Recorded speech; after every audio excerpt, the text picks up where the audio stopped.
match. Oh, he caught it! Oh, unbelievable! Back near the wall. It's out of here. Step back. All right, everyone, welcome back to another episode of The Sportsmen. As always, myself, Joey D, and Mikey V. Mikey V, it's good to have you back, pal. You were in Disney World. How was it? Yeah, it was expensive and a lot of walking. Expensive and a lot of walking, Hurt your shoes, hurt your wallet. That's the way it goes. But it was Damn. great. Kids loved it. Kids were happiest I've ever seen them, so it's worth it. It's Couple nice. kitchen sinks. One kitchen sink, one kitchen sink. The ice cream debacle. I was good the whole trip, man. That was the one real bad splurge I made, the caloric splurge, but Good for worth you, it. Mikey. Worth it. Worth it. It's a tough place to stay good at. So if you really were good that whole time up It until, is. I mean, I don't even know where the healthy options are. I mean, it's been a while since I've been there, but it's hard to find like a salad there. Yeah, I wasn't eating like salads, but I mean like at breakfast, like when they bring out like the Mickey waffles and the pancakes and shit, I would Oh just have yeah. like I would do like the eggs and the bacon instead, like try and like just Sure. not eat all the crazy carbohydrates all day. But it's hard, man. Everything in that park is like they do that on purpose. I swear to God. They jack the kids up on all that sugar on purpose to keep them wired so they want to just buy shit and just go crazy. That's Yeah. what I really feel like they're doing. Oh, it's They've a got it wrap. down to a science. They It's a really wrap. do. They Sure. really do. Absolutely. They really do, bro. All right. Well, we're a little short on time here to go over football today, so we're going to jump right in it. But the reason we are short is because we have a very special guest brought to us by none other than Mikey V today. Why don't you give a quick little intro on who the guests or who the listeners can expect later on in this episode? Well, later on in the episode, we're hoping to bring on the giant killer himself, Mr. Diego Pavia, Wow. Vanderbilt quarterback who has now put himself and Vanderbilt football on the map after stunning number one Alabama at home last week.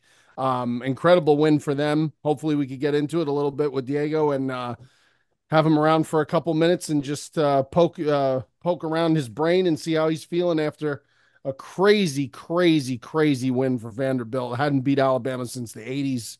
Just wild, wild.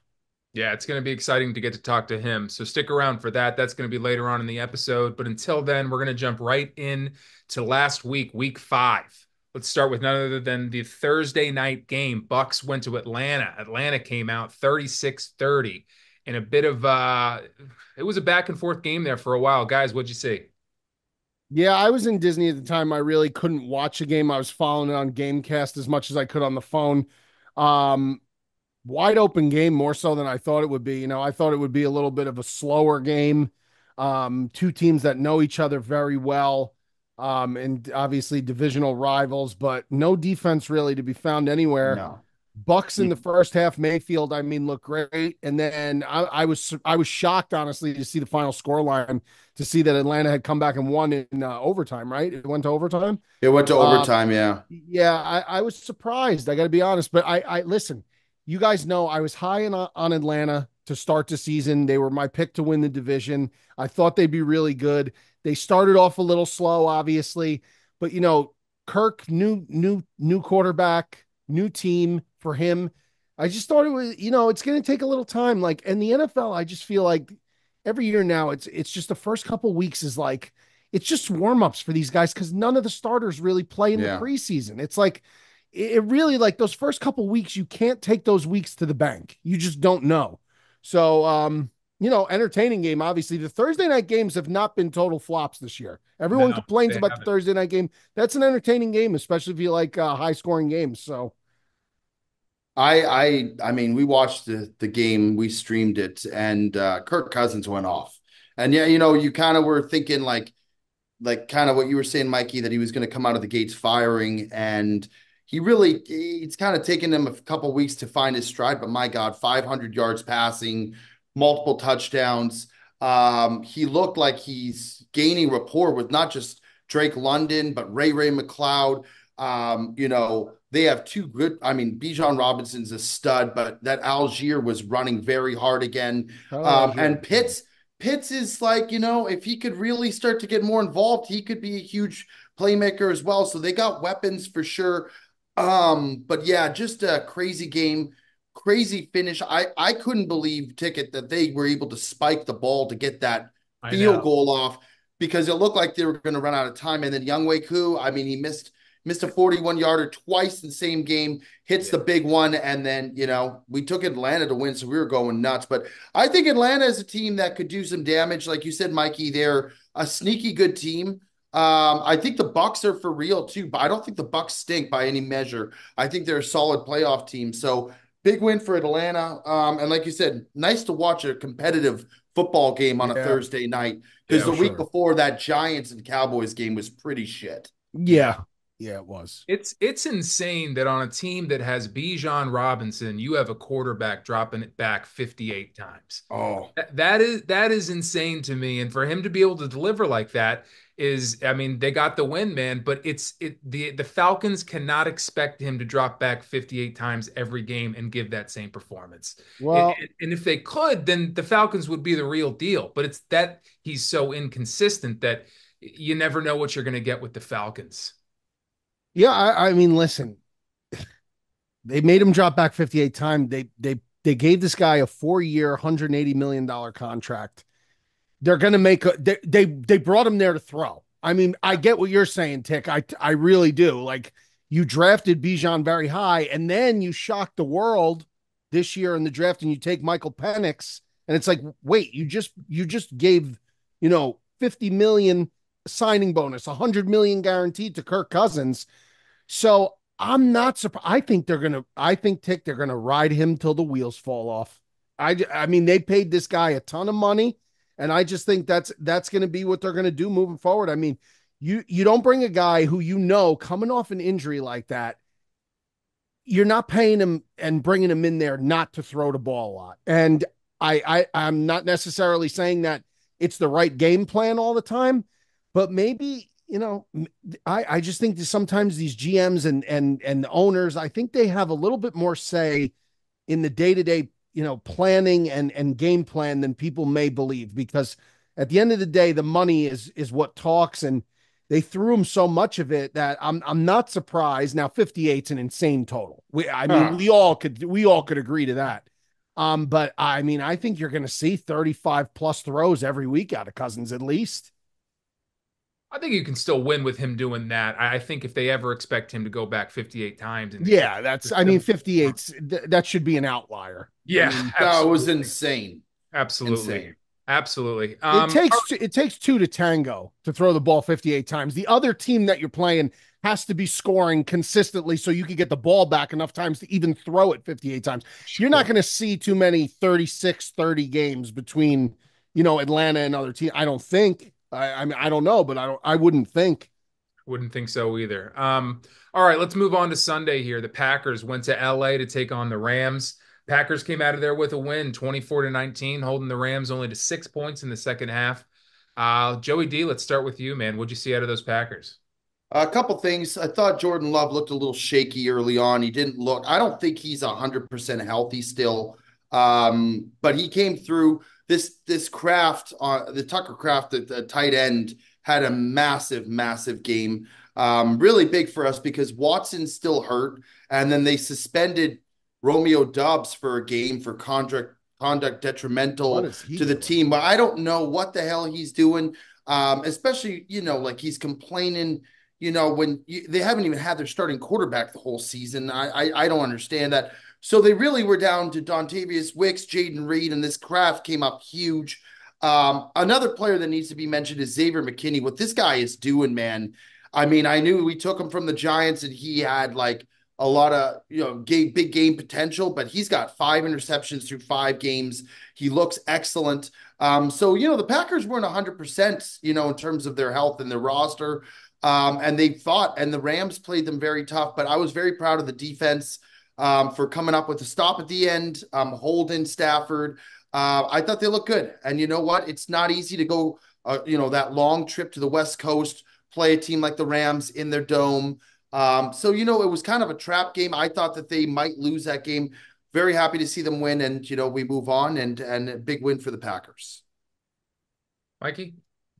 Yeah, I mean, listen, it was Dr. Jordan and Mr. Hyde in that Yeah. game a little bit. The first half, I think, was I think Love would call that an inexcusable performance out of him, especially The after the mistakes. contract that he got. But again, he bounced back. He now back-to-back weeks he's been throwing for, he's been doing exactly what he's got to do. They're scoring touchdowns, right? And that's the name of the game. You got to score touchdowns in this league. Field goals, really, because the defenses are so non-existent for the most part. Nobody's got like an absolute shutdown defense for the most part.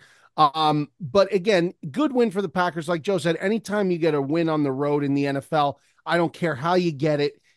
You just take it and you throw it in the back pocket, you run away. There's going to be things they got to clean up, obviously. The issue really with Green Bay and with every other team is in this division is that the division itself is just so insanely competitive this year. You have a 5-0 team, a 3-1 Lion team, and the Bears and the Packers are both 3-2. The only division in the NFL without a team with a losing record. The only division in the NFL without a team with a losing record. So it's going to be like these games every week for the NFC North teams really are going to be like, I'm not saying they're must wins, but you really can't go on any kind of a losing streak in this division because No. it's so competitive. So all it matters is you get the W and you move on. That's a game that could have been like a little bit of a trappy game for them in the first half. I'm sure Yeah. some Packers fans were thinking, fuck, here we go again with this team. They got out of it and they got out of it fine. You just chalk the W up and move on to this week. Yeah, I mean, I agree with everything you guys said. The one thing I'll point out is I've said it the last few weeks, and I'll say it again. This Jaden Reed, man, is your most consistent wide receiver. He is a really, really good player. Obviously, it was Kraft's kind of coming out party, and he's more of the storyline there. But Jaden Reed just continues to be a solid, safe blanket for whoever's playing quarterback there. I love him, man. I think you got a real gem there. Let's move on, though. Let's move on to the Jets taking on Minnesota in Minnesota. Vikings ended up winning 23-17, and boy, did Aaron look. Oh, he struggled. Gentlemen, what'd we see? Yeah, I mean, we were recording Brilliantly Dumb show as that game was going on, and Bob was kind of like, getting into like his manic depressive Jets mode. And I said, bro, I was like, listen, I've seen this out of Aaron Rodgers so many times where he starts a season very, very slow because God knows what he was doing in the offseason. And, this is a totally different situation because he's never played with these guys. He didn't play with them last year. He played one game. He got hurt 4 plays Not into even the a season. game. Right. 4 plays into the season. He's out for the season. It's going to take some time. They fired Bob Saleh 2 days later, 3 days. Yeah. What was it? 2 days later, Yeah, right? Tuesday. Yes. Three. Right. Yeah. Tuesday, Rob Saleh gets fired. This Jets team has the pieces. They have a good defense, a really good defense. Their receiving core is fine. Mike Williams, when he's on the field, Garrett Wilson, and Alan Lazard. Lazard's got to fix the dropsies. He's got to fix the dropsies. One was a touchdown. But what the hell happened to Breece Hall? What is it? Breece Hall He and the can't offensive run for line 2 hasn't. yards. That is what the Jets need to get straightened out. Nathaniel Hackett's still going to be calling the plays. There was rumors that Saleh was ready to strip away the call playing assignment from Nathaniel Hackett before he got fired. This poor guy walked into the building like he was going to work on Tuesday and got fucking escorted out by security. Crazy to doings in Florham Park this week. But I still say, I really believe that the Jets fans should not panic yet. I really believe that as bad as it looked and as bad as it might have been, this Vikings team can make a lot of people look very silly. Brian Flores' defense. This team is a 5-0 football team for a reason.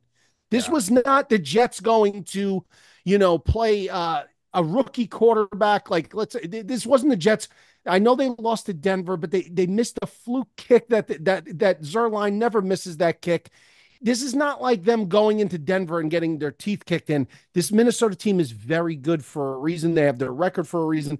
Not time to panic yet if I'm a Jets fan. And you know what? There's rumors they're going to go try to get Devontae Adams, which would only help bolster the offense with the rapport that him and Aaron have. So if that happens, they're really going to be in good pieces. But yeah, I agree, Mikey. The run game, I think he had the 2 games ago against the Broncos. He had like, I want to say something like 5 yards rushing.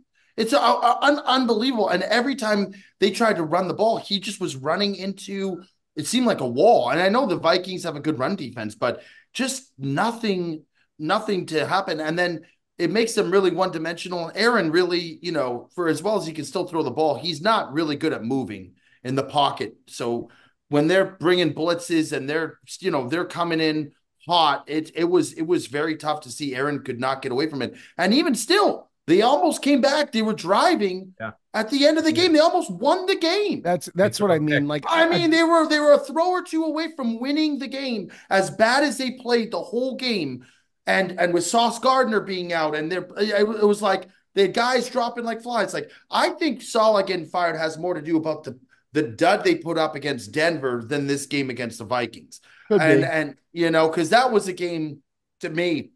Yeah, they should. We all took the Jets. I mean, you're playing at home against the Denver Broncos team, Yeah. who, I mean, now they just won again, so they look good. Bo Nix again. I'm going to say it, but Your boy. but I think that this is going to shake things up. I think like you said, Mikey, I think they'll be okay. But again, the AFC, there's a lot of good teams, and you could get lost in the shuffle pretty quickly. The Bills lost again, though, so they're not like that far out of where they need to be. I mean, they got 2 wins. They're 2-3. I think they're one game behind the Bills for first place in the division. So it's not like time to freak out if you're a Jets fan. Yeah, that division is not like a runaway freight train like I think some people thought it would be right out of the gate. Patriots Like, and the Dolphins stink. Bills looked awesome to start. Now they've had a couple games where they've struggled. And the Dolphins without Tua, and even when Tua comes back, like, They're how done. long is that going to be? As the weather gets colder, as the season gets longer, and the more and more they play, I'm telling you, they have the pieces are there, and I just could see the Jets. I could see them turning it around. I'm not selling the Jets yet. I'm going to hold strong on that. I think they're still really good. It just hasn't clicked yet. And by the way, that Thursday night game when they played the Patriots, Aaron was running all over the place. He Yeah, was I know. moving very well in that game. So maybe he re-injured something. I don't know. That maybe he's dealing with something right now. He got limped up in the Minnesota game a little bit. He looked old. He looked a little stiff. He looked Yeah. a little, All right. So, it's just, again, I think it's just going to take a little bit more time. But again, it's not sell mode yet. I have two things for the Jets. I would say holding the Vikings offense to 23 points. To me, for their defense, I'd consider that a win. The way that the Vikings have been playing recently. I mean, they really Sam Darnold did not look comfortable most of that game. And I would consider No. that a win for that Jets defense. On the offensive side of things, I mean, it's very similar to what I was saying about Kirk Cousins, but unfortunately it didn't work out the same way it did for Kirk Cousins. Aaron dropped back 54 times on a team that has Brees Hall. That's too many times. I don't understand that at his age. Maybe if this was Aaron 10 years ago, but the Aaron you currently have with a running back like that, there's no reason for him to be dropping back that many times against a pretty good Vikings defense. I just don't understand it. They gave him the ball 9 times. It makes no sense to me. But I think a takeaway for the Jets is I thought that defense that everyone's been waiting for to show up played pretty well against a very good Vikings offense. Yeah. Again, I just don't, I don't, like Joe said, they had a chance to win the game. And Yeah. like, A very good chance. yeah, and ticket again, like you said, Aaron never won like that in Green Bay, throwing the ball that many times. He always had a nice little run game complimentary. And it wasn't even that, it was that when he did throw, he was so surgical and efficient that he would get down the field in X amount of throws. It wouldn't even need to be. I know. He also had one of the best offensive lines in football for Yeah, some and I time. don't think the Jets O-line is bad at all. I think No. they've done very well. I It's think not they've done great, though. fine. You do see him running around a little bit. Yeah, but against that The team in Vikings, particular, man. they lead the league in sacks, I believe, collectively, and Flores just brings it almost every play. He brings it. So that's not going to be a weekly occurrence for the Jets. They're not going to have to deal with that week in and week out, and we'll see if they improve. But I wouldn't bet against it. I wouldn't. All right, guys, let's move on here to the next game, potentially the most exciting game of the weekend. The Ravens they went to Oh. Cincinnati, Oh. and they got a This win in game. overtime, 41-38. man, it was back and forth there for a while, but the Ravens pulled it out. What do you guys think of that game? I mean, you put these two teams together and it's always something. It's always something when you put these two AFC North rival teams together. Burrow looked incredible. Lamar, Oh, minus the fumble, looked incredible. he threw the ball like crazy. Derrick Henry at the end in overtime. I mean, where is the Baltimore defense, though? For a team Jamar that is Chase. Oh my for God. Jamar Chase, he's an alien. For a team that is so built on a foundation where they have these defenses that scare the living shit out of you, that's concerning to me. Now, on the other hand, I'll say you're going against a guy like Burrow, who's a potential, year in, year out MVP candidate with some great weapons at his disposal, granted. But man, oh man, like that just is like the Ravens. I mean, they got to start stopping people. But again, another team I was very high on preseason. I'll stay high on them. I think they're a great team, the Ravens. I do. I think let me pump the brakes. I don't think they're great, but I still think they're one of the better teams in the league. I really do. I mean, they found a way to win in a game that looked like it was going to be over. Pop and I last week on the Sportsman took the Bengals, and Yeah. we said money line. I would have taken them. I did, and I was devastated because it was the last leg of a 3-leg parlay that I hammered and was going to be very happy to watch. And at the end of the day, a fucking place kicker can't put the ball down. It's just unbelievable, man. But you Yeah. know what? They found a way to win. They didn't give up. Lamar was unbelievable. This guy was it was like you were watching a Madden game. This guy was running away from Yeah, he's a pressures. freak. He Yeah. was doing pirouettes. He was juking. The He was play, jiving, the play keeping where the plays alive. the I play was where he stiff armed Sam Hubbard to Oh the my ground was one of the God, wilder dude. plays. He was unbelievable. I normally does it with his legs. He was throwing like crazy. On the other side of the field, Burrow looks like he is back. And I wouldn't count the Bengals out by any means. If they could play that kind of No. football, I think they could beat pretty They're much in a anyone. deep, deep hole, though, Joe. They're in Yeah, a I deep know. hole. Coming back from 1-4 is like in the NFL is almost impossible. That's the most frustrating thing about Lamar Jackson. He can have a game like this where he throws the ball and it's like, holy Oh, I shit, know. MVP. Yeah. Then he could go out and he throws, and you're like, I what is know. this? I What is know. this? It's wild. It's wild. By the way, McPherson, the Bengals.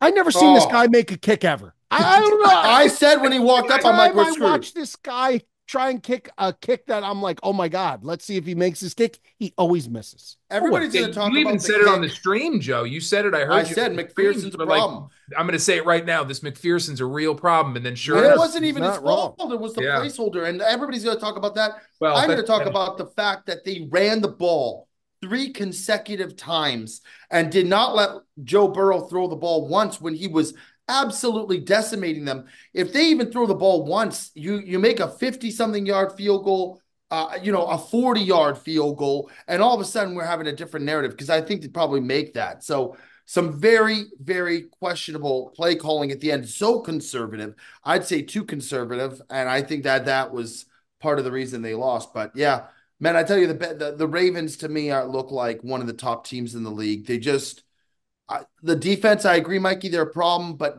good teams I'm find not a way saying, to win. yeah, I'm not And that's saying, a divisional game against a team that had to win and they yes, played like it. yes, And they yes. still walked out of the road with a big dub. I mean, that was Yeah. very that was impressive. on I'm a not day saying where I'm not saying the defense is a problem, the Ravens. I just like I'm just not used to seeing the Ravens get walked like that on defense I mean, too what if too T. often. It Higgins doesn't had 2 happen. touchdowns? Jamar Chase had 2 touchdowns. I mean, I mean, crazy. Jamar Chase had like how many yards receiving? yeah, I don't know. Jamar, Oh my I had him in God. fantasy this week against. I think he scored like 40 fantasy points. he It had was insane. 193 with two There you go. 193 with 2 touchdowns. Holy sh! Yeah. Yeah, but you know what? The Ravens came out with a win. With for all intents and purposes, that was a mediocre day for Derrick Henry too. That wasn't Yeah, even a yeah. special day. I think he had 92 yards, 1 touchdown. And the For 92 was because he popped the big one at the end. correct, 50-yarder or 40-yarder at the you end. got to imagine he's going to be back to form, soon. But the one thing I'll say before we move on is I agree with Joe. Don't count these Bengals out. They have dug themselves into a hole. But man, they lost to Kansas City by a point. They lost to And Washington, and who a are now road finally penalty. Yep, who we're now finding out, Washington, we're now finding out is a pretty damn good football team. And then this fucking crazy Ravens game. So this is a tough, tough team. If you just take them for their record, you're going to end up with a loss because this In the is last a in the great last team. in the last 54 years, take a guess how many teams in the NFL made the playoffs after starting 1-4 in the last Oh, 54 years. So the since way you're saying it's got to 1970. be very Well, of little. course, but I would 10, say one. No, no, no, no, no. A lot 10, more than that. Michael, No, more. 20. 30. 15 teams. Yeah. So I mean, it really is like they put themselves in a historically, if they're going to do it, Yeah. it's going to take like a This would be the monumental year, though, historic to effort. do it because there's not a lot of really, really good teams in the AFC. There's a lot of like mediocre teams, even like the Bills, who look like they were the best team in the league the first few I weeks. know. I They're three know. and two now. I I mean, know. so I think I agree with Mikey. It's gonna be tough, but I think that there's an opportunity that they can do it. I really do. While we're talking about the Bills, let's move on to that game real quick because I've got a bone to pick. I put a live bet on these guys to come back when they were down, I don't know, Oh. 17-3. I put a live bet on them and they clawed their way back. They made a miracle. It was beautiful the way Josh Allen. I mean, they turned the entire game script on its head. And then this fuck, this McDermott, I don't know what he was thinking from his own goal line to throw it Three three times. times. Two of those three times were almost picked off, and they wasted 10 seconds off the clock in that entire Yeah. sequence, leaving 30 seconds for the Houston Texans to do whatever they want. And don't forget that they punted out of their own end zone, pretty much putting Houston already in field goal territory to win the game. So that may be the most asinine piece of coaching I have ever seen in my entire life. To claw your way back into that game and not just take it to overtime and trust that you're the better team right now. That I was dumbfounded. Forget the money I lost, although that is important. Do keep that in mind. But forget about that for a minute. Just as a coach, that was coaching like you want to be fired. Well, That especially if you consider was the game script, Tick, that they had fought and clawed their way to tie the game, and they could have really just brought it into the overtime, and just gone into overtime. And I agree with Ticket, like you want to be aggressive and try to win the game, but when you're in your own end zone, like that's a tough place to do that. Maybe take one shot and then run the ball a couple times and make them, waste clock. But yeah, that was a tough finish. Fairbairn is one of the best kickers in the NFL too. Yeah, That he's guy's awesome. got a He's fucking awesome. leg on him. CJ Stroud in this game, it was like a tale of two halves. The first half, this guy looked like he could do no wrong. And then Nico Collins got hurt. yeah. And By from the way, that Nico moment, Collins is on the IR. They put him on the IR today. are you serious? Fucking Sure am. Oh my God. What is the injury? Hamstring. Oh my God. When he went down, this team looked different and they looked completely out of sorts. CJ Stroud was making terrible decisions, bad throws, and it gave the Bills momentum. They got that one touchdown with Cook, and they started riding the momentum. And Tick, to your point too, I said the Bills are going to win this game. And had they gone to overtime, they might have had a chance. But just shocking to me how CJ Stroud or how some of these players can look so good in one half of football and then so bad in the second. Nico Collins is a one on most teams. He's a special player. He's the one on their team. Nico Collins is the one on their team, I think. I think he's the No, one. I'm saying he's a one on most teams. Like you could put him anywhere and he's on most teams a one. He's a Yeah. very talented wide Yeah, receiver. he's really good. Listen, Ticket, you brought up McDermott. That is the greatest piece of information to retain from this game, in my opinion. I have been of the belief over the last 3 years that Sean McDermott is a fraud. I think that he stinks. I really do, guys. I really, yes, the teams have been good, but I always feel as though something goes wrong later in the season and it's squarely on the shoulders of the coach. I really do. I always feel like they make some kind of bozo decision during a game. They start doing things that they shouldn't be doing during a game.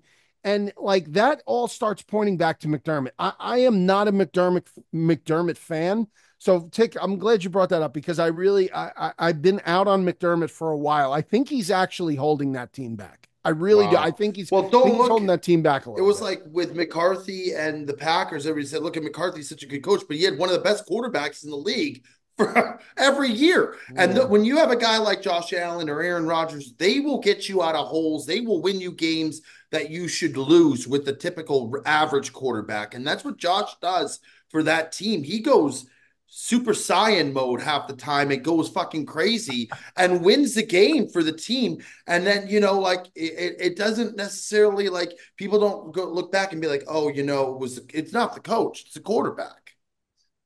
Yeah, sure is. Yeah, that team to me, the catalyst of the Buffalo Bills for me is not Josh Allen. Josh Allen MVP, okay.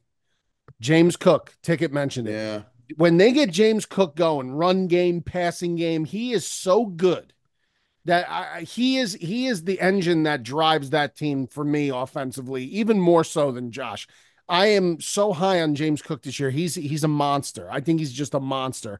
And the more touches James Cook can get, the better off the Buffalo Bills will be. And the more pressure it'll take off Allen as well. Yeah, absolutely. All right, let's do two more games and then we'll do week 6 previews before Diego comes in here. Let's move on to the Cowboys. They went to Pittsburgh to play the Steelers. Cowboys ended up getting out of there with a 20-17 win. Gentlemen, what'd you say? Yeah, listen. Tough game for the Steelers. Listen. There's some problems internally with George Pickens. I think Mikey and that coaching staff, he was nowhere to be seen throughout that game. And our boy Kyle Allen came in for one play and made a better downfield. Two great Yeah, plays. one great handoff, and then one throw downfield to what's his name? You had him, Mikey, the Fryermuth. Great pass downfield, but with it almost looks like Justin Fields is reluctant to throw the ball downfield. It's like I don't know if it's the coaches are drawing up plays for him. It's similar. It's just him. And I think the time and nothing, no ill will to Justin Fields. The time to go to Russ is either now or very soon, because you just signed this guy for all this money and this offense looks stagnant. It looks bad. I understand the field was bad. What was the reason that they brought Kyle Allen in instead of Russell? The concussion protocol. Fields got smoked, and then they had to bring him into the tent. So Allen came in for a couple plays, and then they brought Fields back. Why Allen and not Russell? Like, why didn't Russell Wilson? Russell's going to be ready, game ready, apparently this upcoming week. He could have gone in. He practiced in full today. I've been hearing that he's going to start Sunday. I think they should start. Listen, the Steelers fans out there, I feel your pain. I know your pain. This is what life is like with Justin Fields. Justin Fields will make plays. Now and again, he'll make throws. Now and again. It's not just his legs. He has incredible arm talent. He has a rocket arm. He will make plays here and there, splash plays. And you'll be like, holy shit, this guy is unbelievable. This is our guy. I'm rallying behind him. I love him, blah, blah, blah. I've been there. I've done that. He is not a consistent winning NFL quarterback. He cannot play from the pocket. When he's contained in the pocket and the edges are set and he can't start stretching plays sideline to sideline, he's still not going through progressions. I watched that game pretty religiously. I watched that entire game. Yeah. I'm seeing the same things I saw in Chicago. If the first read's not there, happy feet. If the first read's not there, dancing around, happy feet. And then the reluctancy to throw the ball. Joe is absolutely right. And that may be a side effect of him being ruined in Chicago when he had no offensive line and no receivers to throw the ball to. Not my problem to deal with anymore. I apologize about that. You got to go to Russ. The Steelers, it would behoove the Steelers to see what Russ can do for them rather than just paid him all this money at this point. Like, I think you at least give him a chance. If he doesn't pan out, you can go back to Fields, but you got to give Russell a chance to take this team and this offense that George Pickens looked off. Like, he looked like he might as well not have been on the field. He's a head case, bro. I understand that. I don't care how talented the guy is. No, listen, he could be the most talented guy on the face of the planet.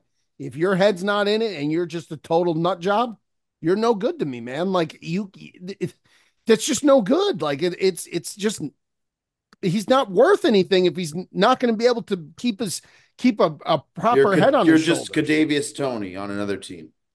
Yeah, I mean, I think he's superior, much superior to Kadarius I'm Toney. saying if you're a guy who gets into the He antics and you're reminds not, me of like Justin. Well, not so much Blackman, Juice but Smith-Schuster, maybe.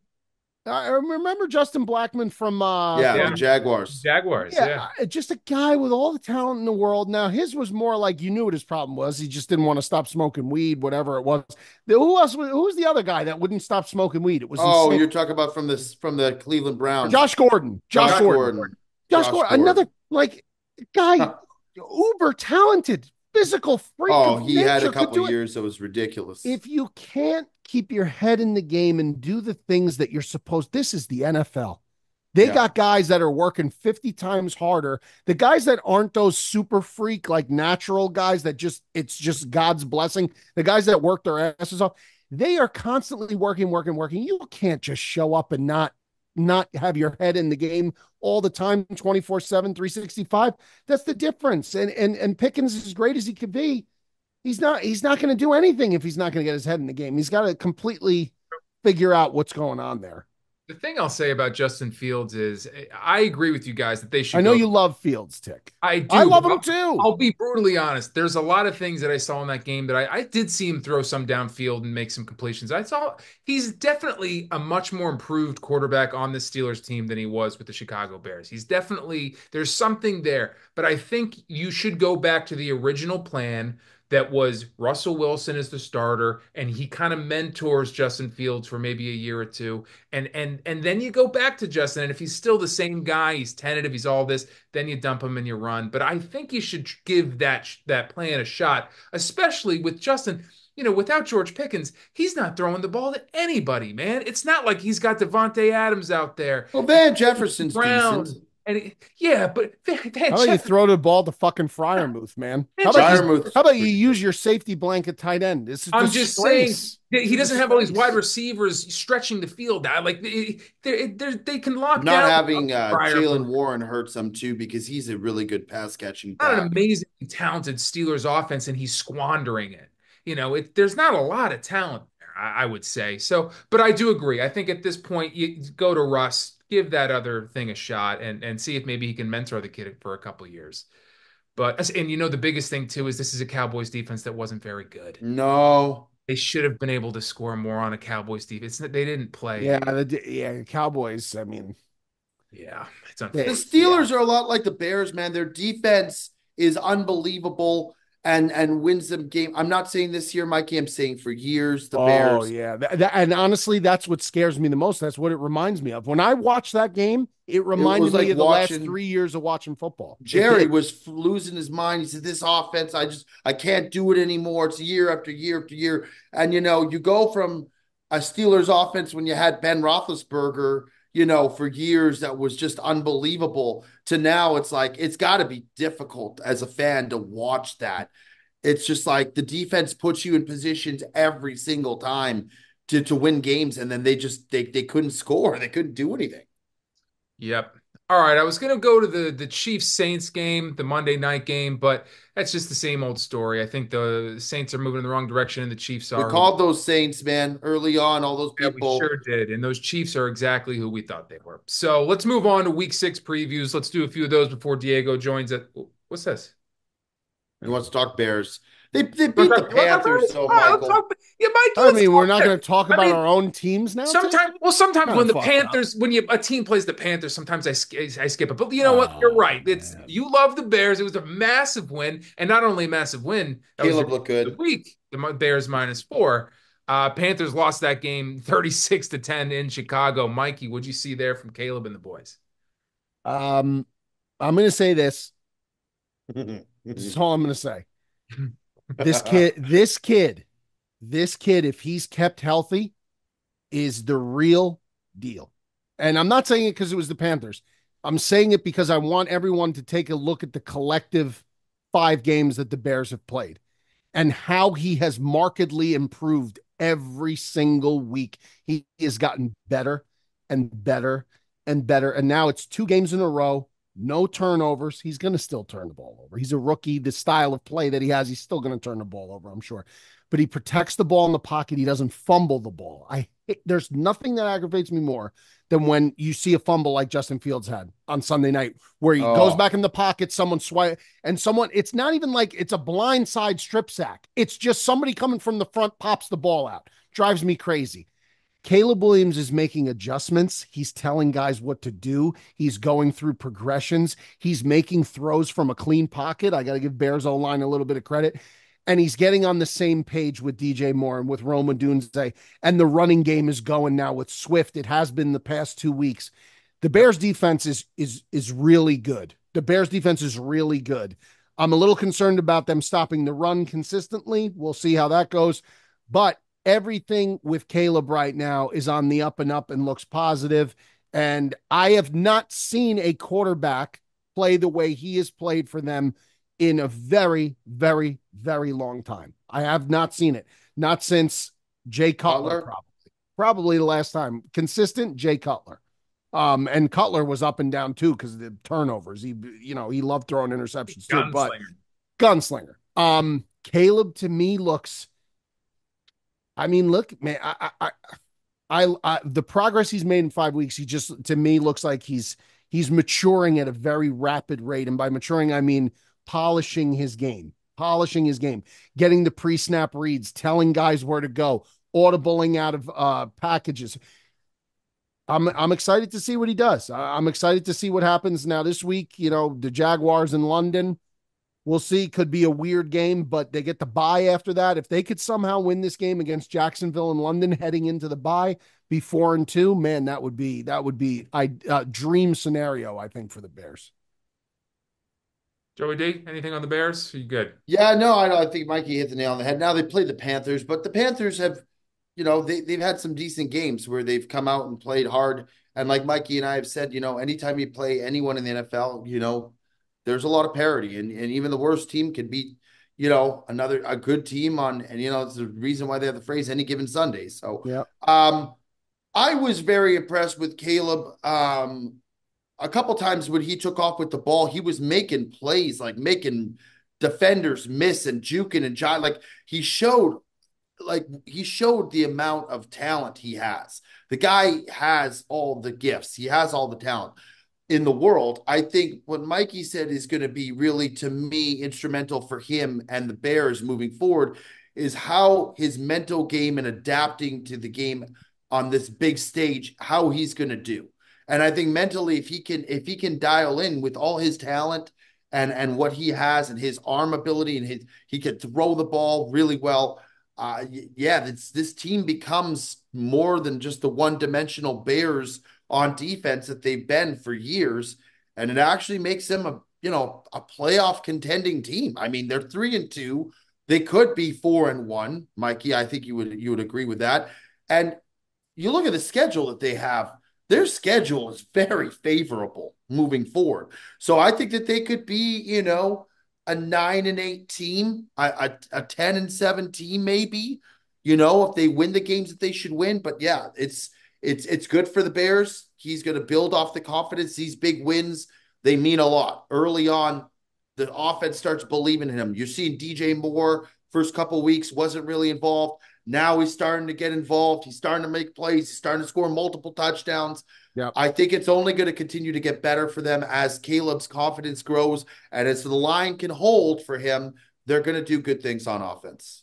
Yeah. One of the most important ingredients, I think, for a young quarterback or a rookie quarterback is a run game that you can trust. Yeah. And getting DeAndre Swift to run 21 times. He didn't pop off too much. I think he had one 20-yard run or something. But to get a rookie quarterback in situations like 2nd and 6 or even 2nd and 7. He took a dump down screen 40 yards or something like that. Yeah. He just looks so much different the past 2 weeks than he looked the first 4 games. Ticket. I was ready. I was ready to label this guy like an iconic bust. I mean, the guy couldn't even get 2 yards.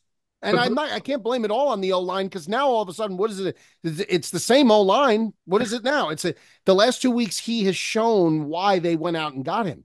But they're So trusting silky, him more so with smooth. touches too. He's getting more touches to show you what you can do. But anyway, just going back to the point, I think when you can run the ball, even other guys too that got involved, I think they ran the ball more than they threw the ball. I think they ran the ball 35 times, not including Caleb Williams' runs when he dropped back to pass.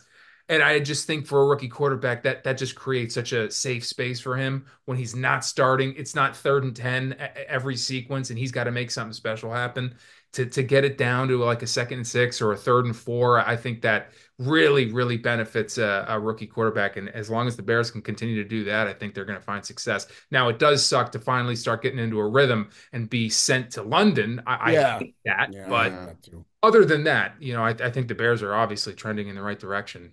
Um, Mikey, do we have time to start the previews, or should we just hang on and Yeah, I mean, just keep going until he enters. He's got the link. got the link? Okay. Yeah. All right, perfect. Let's head on over to the Thursday night game. We got the 49ers heading to Seattle, playing the Seahawks. The Niners are favored by 3.5 points, over under 49.5. Who do you guys like? Man, I gave out San Fran last week -7.5. Oh, Maybe they what a cover that bust. spread. Maybe they cover that spread if Mason doesn't fumble inside the Arizona 10 with 6 minutes left. But preseason, I said I'm off San Fran this year. I said their rest schedule is the most wicked it's been in the past 30 years in the NFL in terms of days of rest. It's the worst schedule in the league. They're now 2-3. And the injuries, I get it, but injuries happen to everybody. But it's really now, I mean, you got Debo back, you got Ayuk back, you got Kittle in there. You can't lose that game at home to the Cardinals. And you just can't. They own the Cardinals at home. They always have. That was a bad loss for San Francisco. Now Hufanga is out. Their safety is out. And they're going to Seattle, and Seattle just dropped this game to a team that Oh, they're not happy about losing that game to the Giants. Now, Geno Smith is 0-3 against the 49ers as a starter. Brock Purdy is 3-0 against the Seattle Seahawks. This is a game where I think that hook is going to come into play big. I think, if anything, if the Niners win this game, it'll be by 3 or less. I'm going to take Seattle with the points, 3.5. oh, look at this. Oh, wow. Here we go. He's coming on in. Allegedly. Round of applause here for Mr. Hopefully we get him in, man. This Let's is get him. concern. He's coming in. Let's just get him going here. He's coming in. Mr. Diego Pavia joining the program. There he is. All right. There he is. Look How's at it this going, guy, bro? man. You never looked healthier, brother. Appreciate you guys. How you guys been? Good, brother. How are you? I'm doing good. Your story, Diego, reminds me of like Robin Hood stealing from the rich to give to the poor. You know what I mean? It reminds me of David and Goliath, a true tale, as old as time, but people don't want to believe it. Rocky Balboa, whatever you want to call it. How high are we flying after that win over Alabama Saturday? Hold on. It was a good time for sure. Saturday night was lit with the boys. But me and you communicate a lot, Mikey V. But it's a good time. We just got to keep it rolling. And then we play Kentucky this week, who's really good on defense. So They are. we got to take care of business. Let me ask you this, Diego. Volcano Vista High School, JUCO college quarterback, JUCO college. No offers from anybody. 2-star recruit coming out. You go over to New Mexico. You win Conference USA Player of the Year. You hit the portal. You go to Vanderbilt. And now you take a team, no disrespect to the Commodores. I'm anchoring down this year, big dog. You know that. Right. But you take a team that historically has had their struggles in a very strong conference, the SEC, everyone would agree, probably the strongest conference historically in college football of late. And now all of a sudden, you guys have planted a flag in the college football world. And by the way, this Vanderbilt team is 2 one-score games away from being a 5-0 football team. Georgia State, Missouri, both one-score games, losses. The Missouri game, a top 7 team on the road. You lose in overtime, unfortunately, with that kick. The journey from going from that kind of a humble beginning to where you are now. Tell me a little bit about how that was for you and what you think the future holds for Diego Pavia. Shoot. At New Mexico State, well, not a like really no one believed in me. Even at New Mexico State, my first year, 1 of 5. I was in and out the lineup, and then shoot, I texted my brother literally at halftime against UMass. They said, "Hey, you're going back in." I texted my brother. I said, "Hey, it's over with from like here. Like I ain't looking back." And so that's literally what it is. And then the next year, not too many people believed in me. Not too many people followed me. You were one of them who followed me, Mikey V, but no one really else. And then so now it's just like really a lot of hype around, just college football. But yeah, the SEC is big time. I'm here to prove who I am, and I believe I'm the best draft pick in the league to go out first round. Yeah, and I listen, bro, listen, there's certain guys I watch, and I've watched ball a long time, played a little bit. When I saw you in New Mexico State, the thing that impressed me was obviously you guys aren't getting the 5-star guys, the 4-star guys with regularity at New Mexico State. But I said, this was a guy I watched you play, and I'm like, this kid just not only does he lay it all out on the line, which is number one, I want to see a guy who's willing to die on the football field. Your mentality to me is like, I could get that kind of a vibe from you, like just an all out dog. But second, a guy that's able to elevate the people around him just by the effort and the leadership qualities that you possess and the style of game that you play, not only throwing the football, but your legs as well, how much you use that as that part of your game.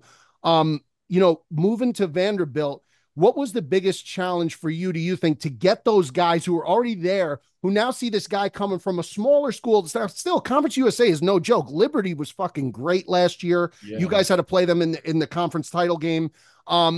So what did it take for you to earn that respect? Like, did it take a while, or was it a difficult process? Or when you stepped in the door there, was it like, who's this kid from Conference USA coming to the SEC and thinking that he's going to do it? Or was it a very accepting and warm environment right off the bat?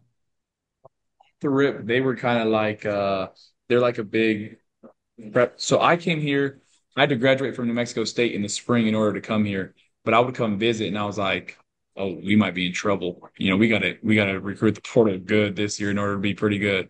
And so, but other than that, like we kept the same guys.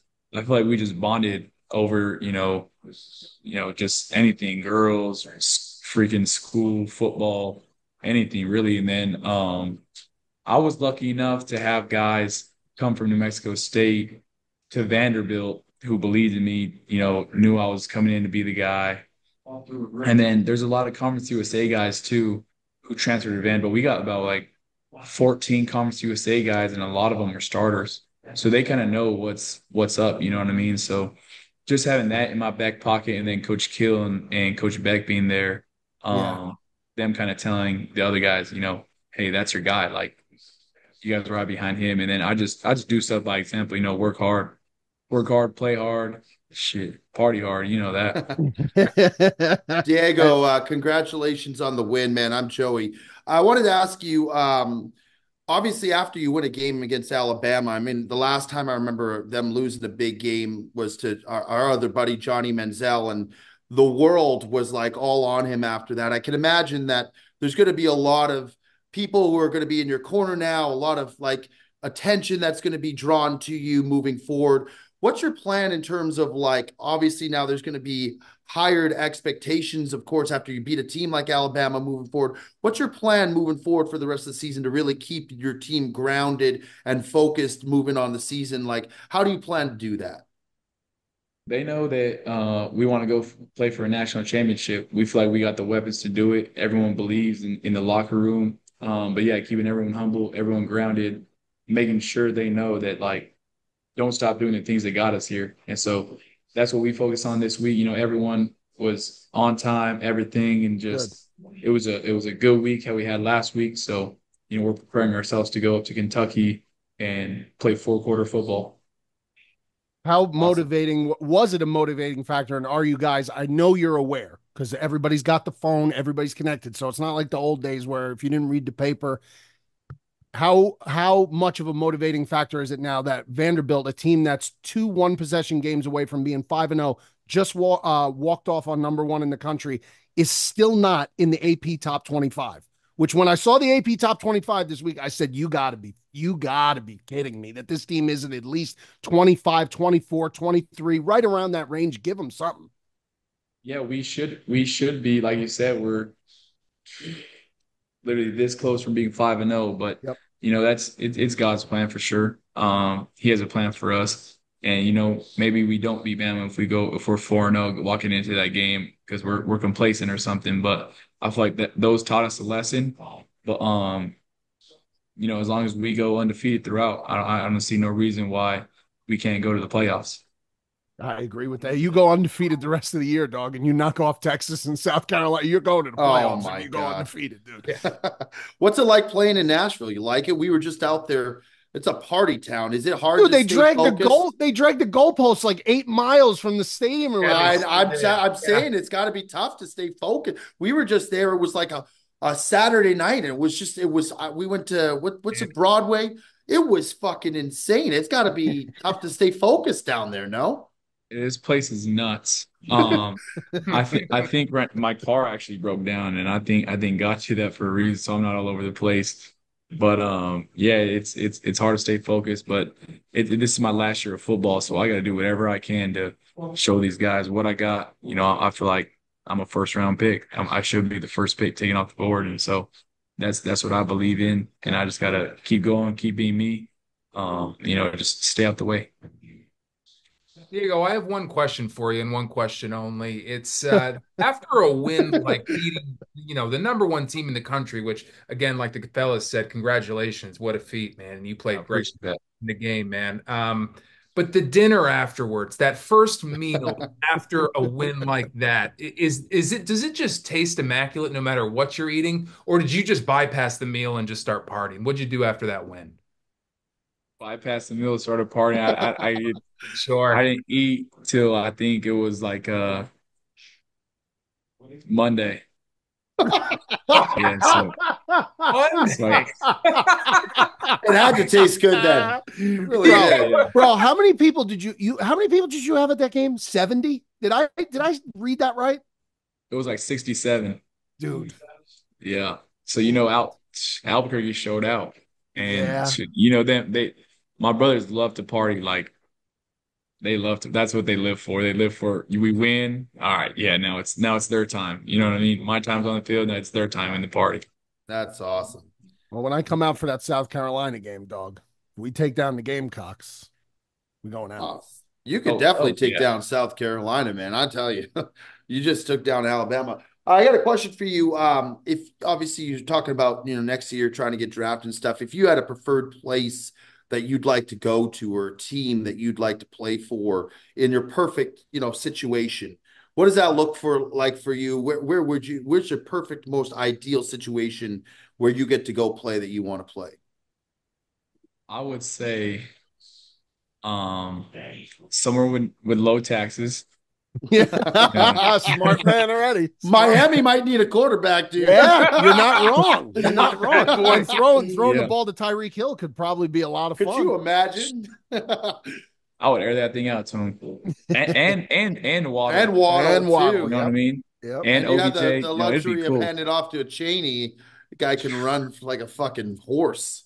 And I feel like I'd fit well in that offense for sure. Me and Tua, I feel like we're kind of the same, a lot of the same player. But yes, somewhere like that. Somewhere I want to go somewhere where they don't really win a lot or haven't like won, the past few years, just to show like keep on down to me. Like I'm gonna do it again in the league. Dude, I'm telling you right now, if my Bears didn't have Caleb already, now listen, no, listen, I'm happy where we are now, dog. I am happy, but I mean, I'd be signing the petition, dude. I really just to close it out, really, and just to thank you, bro. Like, just keep doing what you're doing, man. Like again, 2 years ago when I first started watching it, last year when you really started just doing what you were doing. And then I was so happy for you when you were able to transfer to the SEC because I knew the SEC, no matter where you play in the SEC, it could be the worst team, which it certainly isn't Vanderbilt anymore, or the best team. The exposure will be there for you. And I thought that was so important to put your game in front of so many eyes because I knew that your game would translate into something very special. And I'm not, a lot of people were like, yo, why are you so like about this Pavia guy? I'm like, because I seen him and I really believe, like, I watched this kid. He also play. won him a Different. bunch of money a few weeks in a row. That's also Yeah, true. that's That's all- neither. That's neither Let's call here a nor spade there. a spade. That's One neither here. here nor there. Let's be honest. He called me one day. He's like, "You got to get in on this. Anytime there's an over with this guy, you just hit it." Just And the take New overs are Mexico, not. dog. Just keep taking New Mexico State. I just started riding him outside, seeing a bunch of points go on the board. I was like, "What? Why?" He's like, "Just you ride the hot hand." So you made him some money too. Sure did. Diego, That's we good. appreciate the shit out of you, bro. I know you've been busy. Dan Patrick, ESPN, talking with Manziel. That's their boy. But we appreciate you so much taking a little bit of your time out of what has to be insane. But get back to bed, get back to studying that Kentucky tape, and we want to see you win every single fucking week the rest of the season, bro. Yeah, we're From rooting the for bottom you. of my heart, I really do, dog. Yeah, I appreciate you guys, man, for real. And keep cashing on them overs. And I'll see you for South Carolina, my brother. Can we get one Vandy we turn before we let you go? Vandy, we turn. All right, there we go. I Diego, appreciate Pavia, you guys. everybody. Thanks, Diego. Appreciate you, man. Thanks, Appreciate pal. you guys. Thank you. Great Gotta say, guy. he's got a Fantastic. good mentality on him. He does, man. And you know, Hardworking like, kid. you really you gotta, I mean, to not be recruited by anybody, to not get an offer by anybody, and a 2-star recruit, and to do what he did last week. And don't mince words. Like, it was, yes, the team, football's the ultimate team. But this guy was majorly responsible for what happened against Alabama. And I'm excited to see what happens, man. And I really do hope he gets drafted. And I love the mentality. He's talking too with the confidence that he feels like he could be one of the top picks off the board. Like, he believes in himself. When I was talking to this guy, when he went into the portal and he signed with the SEC, and I started talking to him about it, I was like, yo, dog, I was like, SEC, I was like, Alabama, Georgia, LSU. He's like, fuck it. He goes, I'm doing. This guy believes in himself more than many, many people I've ever heard speak. He just does. He just has this incredible belief. And there's something to be said when you have the talent that he has. He's not a Caleb Williams. He's not a Jaden Daniels, but there's something to be said for that mentality with a level of talent. When you put it all together, magical shit can happen. And that's exactly what it takes to take down a number one when you're an unranked team like that and you haven't beat them in 40 plus years. Yeah. Just great stuff, man. Crazy. Just great. Just Good great. kid. Good head on his shoulders too, man. Seemed like a really great guy. I'd like to go out with that guy, man. Pardon Yeah. me, Diego. Have you been to Nashville? Listen, we're eating before. I'm going for the South Carolina game. So Mikey, I'm telling you, when I tell you it's out of control, it's gotten to the point now. It was like you couldn't walk through the street. Yeah, it was fucking. That's a little too much insane. for me. I feel you going like, to Columbia or are you going to Nashville? No, I'm going to Vanderbilt. Okay, I'm going to Vanderbilt. they host South Carolina in November, beginning of November at some time. But it's crazy, man. Seattle and the Niners. I honestly think this is going to be a sloppy game. The defense for the Seahawks, to me, they could not stop Danny Dimes, who, by the way, had no Malik Neighbors in the game. They looked very suspect. And to your point, Mikey, Geno Smith, there's times he looks really good, and then there's times where you realize why he never panned out as a starting quarterback for long stretches of his career, because he looks out of sorts. On the other side, the Niners, man, losing that game to the Cardinals was just, I didn't even think it was possible. They were cruising. And then, their kicker goes down. And I bring that up because there was a play where it was 4th and 23, and they would have kicked an easy field goal that really, to me, would have put them at a point in that time of the game where it would have seemed really difficult for Arizona to come back. And they just couldn't even attempt the field goal. And they just kind of threw like a 15-yard pass, and just the offense trotted off the field, and it just made them really one-dimensional after that. I think that was a turning point in the game. But for them to lose that game, that was tough because they were driving at the end, the Mason fumble. So I think this is going to be a sloppy game. That being said, I really don't believe in the Seahawks. I don't think the Niners are good, but I really don't believe in the Seahawks. I'll take the Niners, but like Mikey, I would advise to buy it down to 3. And I think you could win, but you could push. I Right. would probably not take this game if I were to pick a side, straight up. But for Yeah, the no, neither. Sportsman, I wouldn't I'll pick take this. the Niners. I'll take the Niners in this I agree. case. Yeah, I wouldn't touch this game. I do think, like Mikey said, it's going to come down to that hook. So, you know, give me the Seahawks just because of that. The You don't believe in 49ers, Brock There you go, Purdy? Tick. There you go, Tick. 49ers are just such a, I mean, this is just a couple of teams that are both messes. That's Listen, what on I say. paper, and I think Tick, you probably would agree, Tick. On paper, the Niners are a better team. They are. Tick They're a took the better team. Cardinals last week to cover. That was his game of the week. It's great. Listen, these touchdown spreads in the NFL are not working out for favorites at all, Oh, I at agree. all. So that's a strategy they moving outright forward. If that's gonna be lost. the trend. They Yeah, and outright lost. yeah, that's what I'm saying, man. But Tick, I'm with you, dog. I'm with you. Yeah. So I'm going to roll with Seattle there. Let's move on to Sunday. The Brown. This is a laughable line. The Browns Oh, head to Philadelphia to take on the Eagles. Eagles are favored by 9.5 points for whatever reason, over under 42 and a half. for whatever reason, Tick, the Browns 9 are at home now, Tick. It went down to 9 on DK. the Okay, Browns you're might nine be and a the half. worst team in the league right now with Yeah, well, the Deshaun Eagles are Watson. right there too, man. So they have one more win than the Browns, pal. The Browns are in disarray, and I don't know what they're going to do Where are the because Eagles? Deshaun Watson looks checked out. He looks awful. And with the salary that he's getting and the contract that he's getting, they have to stay committed to this guy, but that's tough. I think the Eagles are going to win by 2 touchdowns. I think the Browns are terrible right now, Tick. They looked against the Commanders, they looked awful. Like awful. Commanders are a good team. Yeah, I do And the think Eagles are a Commanders good team too. I They, think But they so are too. nine not. That is the mistake that people are making. They are not a good team. What have you seen from this team that makes them that you can say They they're just a came great off a team? week bye where hopefully they can get themselves sorted. Is if AJ Brown's playing this week, I think he's going to play this week. I'm not sure. If AJ Brown plays this week, that's huge for them. They're playing at home. The Browns are a mess. I think it's enough that the Eagles go out and take the spread. I'll All take right, the Eagles. Mikey. I mean, I just gave a little spiel about these touchdown favorites and how the favorites are not covering in these large spread games in the NFL. Touchdown plus, there's something like the dogs are like something like crazy, like 13 and 2 or 4. It's crazy. That being said, Vegas is not going to continue to take a bath on touchdown spreads. It's just not going to happen. That line screams to everybody to grab Cleveland. It screams everybody Yeah. because of everything Ticket just said. That is why I will take the Eagles at -9. I do happen to think the Eagles are a good team. I know Ticket disagrees, but I think if the Eagles get the run game going, Saquon will be fresh as a daisy off the bye.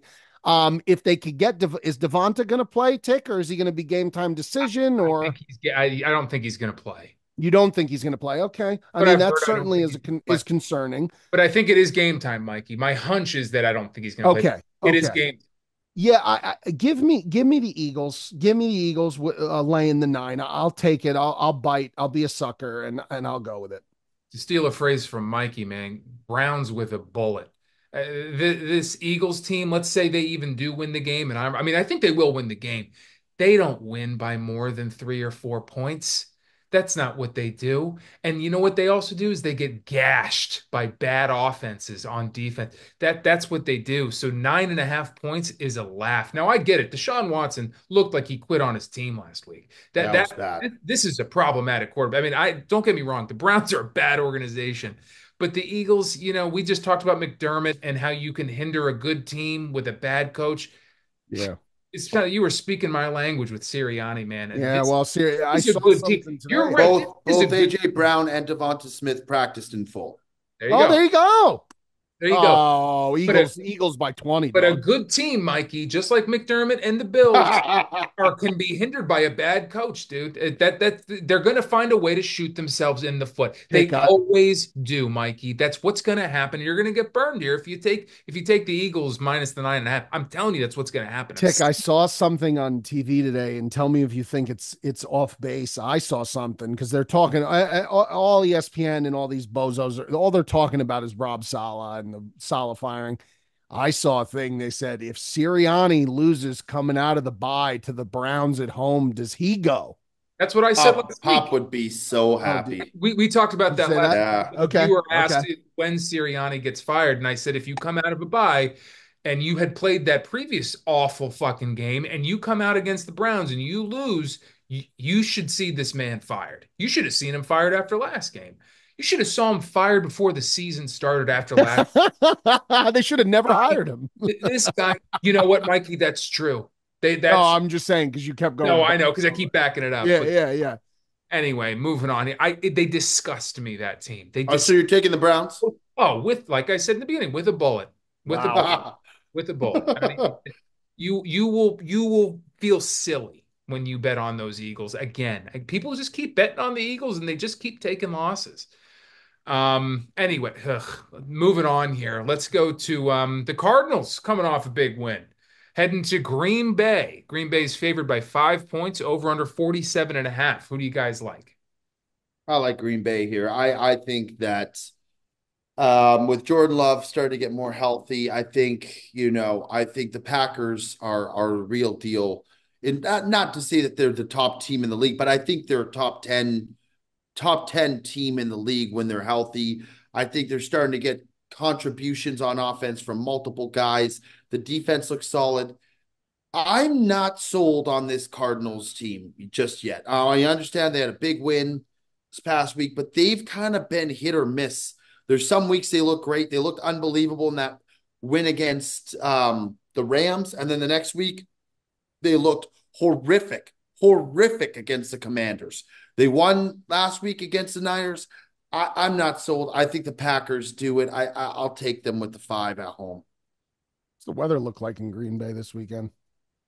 It's supposed to be 56, partly cloudy. Is that right? 40. No. Rain and here. rain in the forecast for Sunday. AccuWeather has on ESPN that it looks fine. Oh, I see. I got rain and That's 50 great. and a high of 53 degrees. It's a Give me the cold Packers. game, Give me the Packers. baby. Kyler and that Kyler is Kyler's not built for that. nuts. That team is not built for that. That's a Packer weather game. Even if it doesn't rain that much, it's Packer weather. Give me the Packers minus the 5. Might be my game of the week. We could return back to it, but yeah. I honestly, the Cardinals did nothing. The Niners lost that game. The fucking kicker got hurt, which never happens unless, of course, I put out a parlay that involves a kicker. The kicker gets hurt. But the Cardinals, they took advantage of the kicker. They took advantage of the fumble. Now you have to capitalize. You have to take advantage. Okay, fine. How about, by the way, let's talk about the biggest miracle of Christ from that game. The 4th down when Kyler threw it off his back foot straight up into the air. Are you fucking kidding? You know what? Green Bay game of the week minus 5 it's not against the play, Arizona Mikey. Cardinals. Please ticket. Mark me down. Ticket, please. Right, that's Mikey's game of the week. Thank you, Jay. The Cardinals, I said it last week too, Mikey. The Cardinals are the very best offensive football team first drive of the game. They score 7 every single time right out of the Great gate. first quarter over team. And then they don't do a damn thing the rest of the game. They make you think every week, oh my God, Kyler, Marvin Harrison, they're breaking out. This team's going to be an offensive juggernaut.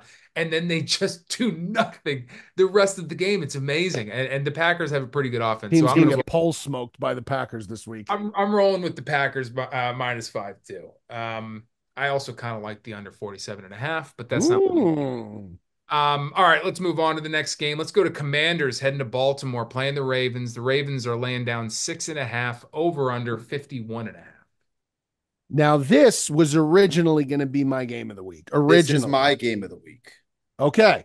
And I think I know where you're going to go. I really do. And it's not Washington. I think you're the Baltimore Ravens. The Baltimore Ravens. Everyone and their mother. Right. Everyone and their mother. We talked about the touchdown spread. Yes, we did. And we're talking about a 4-1 Commanders team, the ultimate hype train team. They want to give Jaden Daniels the fucking Mikey, MVP already. Mikey's just saying everything I was going to say. I would advise you, if there's one game to bet this week, bet this game and hammer Baltimore Ravens. Derrick Henry is going to steamroll through this Commanders defense. I'm telling you this right now. The Ravens might win by 14 plus points. I might alternate spread it. Wow. I'm telling you right now, I might look like the biggest jackass of all time. You could. Everybody, all the money, every single person is taking the Commanders this game, and the Ravens are going to I fucking agree. roll. I'm telling That you, is my game of the week. I would alternate spread it. This is, to me, a no-brainer. You got to take Baltimore in this position. I agree. Jane Daniels has not faced a defense. Now, we talked about the Ravens' defense have not been good, but they can make plays. I think Lamar Jackson is going to go off. I think Derrick Henry is going to fucking roll. This is the worst possible spot game ever for Washington, in my opinion. A Ravens team that just got by. They're 3-2. Barely beat the Bengals. The Bengals hung 30 plus on them. People are like, oh, the Ravens 3-2. They haven't looked great. They've only been Ravens should have beat the Chiefs in the first week. That's a whole nother story. The stars could not be more aligned for me to agree with Joe, maybe on anything ever than I've agreed with him as much as with this. I think that the Baltimore Ravens are going to fucking kill the Commanders on Sunday. I think they're going to kill them. And we could both come back, me and Joe, and get totally shit canned by That's everybody. fine, but if I'm the going to Commanders stand by win. it. But I'm standing by it too. I'm standing on business with that pick, bro. It's got to be Baltimore. I looked through the games and I was like, oh my God. Yeah, Joe, and by I'm the way, with you. it I'm would have with been worse. I would have done even more if the Bengals had ended up winning that game. Oh. It would have been even more. Oh, yeah. Oh, yeah. This is Vegas just toying with people by dangling that 6.5 line out, and they are going to make a lot of money on this game. Jaden Daniels, all you've been hearing, he's in the MVP conversation. What a season. And okay. Wait till John Harbaugh and that defense gets to play against the rookie quarterback. I don't care who it is. This is not Lou, what's his name? Anorama from Cincinnati, whose defense can't stop a nosebleed. This is going to be a little different in Baltimore. Wow. Okay. I mean, I was up in the air, and now I feel like I'd be a fool to bet anything. You wouldn't be a fool. If you want to take the Washington tick, do it. No, I don't. I was going to take the Ravens anyway, but now I really need to take the Ravens. Love that play. Because what I might even alternate spread this thing. I'm telling you, Tick, it's not a bad play. Joey D wants a little extra juice on the side. Sure does, man. Yeah, give me the Ravens minus the 6.5. I don't think Washington, especially going to Baltimore. I mean, that's just crazy. All right, let's move on to 4 o'clock. That's just crazy that they're going to Baltimore. No, it's just like that would be The crazy. NFL just happened to put it on the schedule. Yeah, it sounded so funny, bro. That would be crazy to take the Commanders heading. I agree. With 6.5. Tick, That's what I meant. Joe are with you. It is also great. It's gonna be a little steamy in Baltimore Sunday. I don't like It's the same feeling for me. Remember when I took the Ravens against the Bills, and everybody was like, the Bills are so good. The Ravens, to me, they're just one of the better teams in the league, and I just feel like they come up in these spots and disregard the Bengals team. That's a divisional game. Those two teams, Mikey, you said they always play tough. It's always a game. It's a weird game always. This one to me it's pretty clear cut. All right, guys, let's move on to the 4 o'clock slate. We've got the Lions heading to Dallas. Detroit is fit. Okay, timeout. Pick you skip the Bears on the recap. You skip the Bears for the London preview. town game. It's not right, Tech. It's not right what you're doing to me tonight. It's not fair.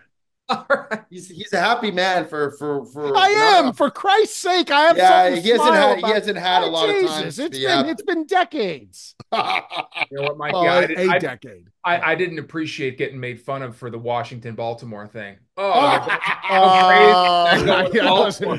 knew what I was saying. It was funny. You knew what I meant. No, but the way you said it, I just thought it was very funny. A little funny.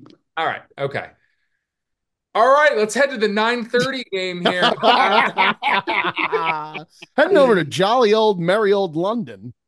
All right. The Jags are taking on the Bears in Chicago. Chicago's favored by 2.5 points, over under 44.5. Gentlemen, who do you like? It's in London. Yeah, I'm looking. The weather's supposed to be good, which is weird for London. It's supposed to be like 60 and sunny, which is weird because usually you get a miserable, cold, rainy game. I like the total. I like over 44.5 here. I think Jaquan Brisker is out for this game. The Bears safety that's been lights out. He's in concussion protocol. They're not going to push him with the bye week coming next week. Bears defense can get run on a little bit. I think the over is a nice play here, 44.5, but we pick spreads. This is such a game where It's a tricky one. my old Bears would lose this game 99 times out of 100. They would lose it 99 times out of 100. The Bears would lose this game.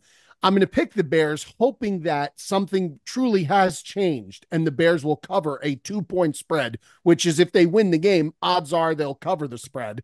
I'm going to take the Bears, hoping for the best, prepared, of course, for the worst. I almost made this my game of the week. I'm just You worried. like Jacksonville? Me too. No, I like the Bears, but I'm worried that everybody's going to take the Bears. So I would take the Bears money line. I actually am going to take Jacksonville with the points. Okay. And I would buy it up to 3 if you're going to take Jacksonville. I do think the Bears win this game though, Mikey. I think they're the better team. I'm just a little concerned that like a lot of the public is going to be on the Bears because I quite frankly think they're the better clear-cut team than Jacksonville. That being said, Jacksonville, they had moments where they looked really good. This Tank Bigsby is somehow that could be becoming the number one back in Jacksonville, which is crazy to say because Etienne is so talented. But this guy was running wild. And you mentioned earlier the Bears, the run defense. I could see this being a close game. I would take the Bears money line, but for the sake of taking the spread, I'll take Jacksonville with the points. I would advise if you take them to buy it up a hook to 3. But I do think, Mikey, you guys are going to come out of this week with a W. I hope so. It's going to be a tough game, by the way. It's going to be a very tough game. Very tough. It's going to be a very tough game. It's and these London games are always fucking weird. They're always some weird shit happens, like a punt return for a touchdown or some stupid shit that you don't see happening. It's gonna be a hard fought game for the Bears. I agree, Joe. I almost made this my game of the week too. I was going to take the Bears, and I still am going to take the Bears, but I'm not going to make it my game of the week. You know what they say about Tottenham Hotspur Stadium? They love, Go ahead. What do they say? They love their favorites, man. They love favorites, and favorites love them. So I like the Bears there. But Mikey, trust me, I hear the reason I didn't make it my game of the week is because I hear you. This is a classic spot for those Bears. Just when you thought you were out, they pulled in, and then they let you down again. That's right. But I'm with you, man. I would like to think that they're a different team now. Now that being said, they still have that coach. So, can they get out from underneath that? Mr. Eberflus. Yeah, he's tough, man. He's tough. Give me the Bears minus 2.5. All right, let's move on to the 4 o'clock slate. The Lions are heading to Dallas. Lions are favored by 3, over under 52.5. Gentlemen, who do you like? Listen, Lions coming off the bye. That line to me seems a little small. I got to be honest. I mean, Lions at home? No, it's in Dallas, but that really is inconsequential to me. They're both dome teams. I really don't see, I'm going to take the Lions, and I'm going to take the Lions with a pretty fair amount of confidence. I think that they cover that spread. No, I'm not going to say easily, but I think they cover it. I really do. I think coming off the bye, Dallas should have lost to the Pittsburgh Steelers. Yeah, they should have lost the game. They fumbled the ball at the goal line. They're lucky they recovered it. They should have lost the game. They didn't. They won. Maybe that's what's making this spread only 3 points and not 4 or 3.5. Take it while it's at 3. Take the Lions, pounce, and feel confident about it. The Lions looked really good not obviously they had a bye last week, but the week prior, they looked like they could do no wrong. They were having a lot of fun.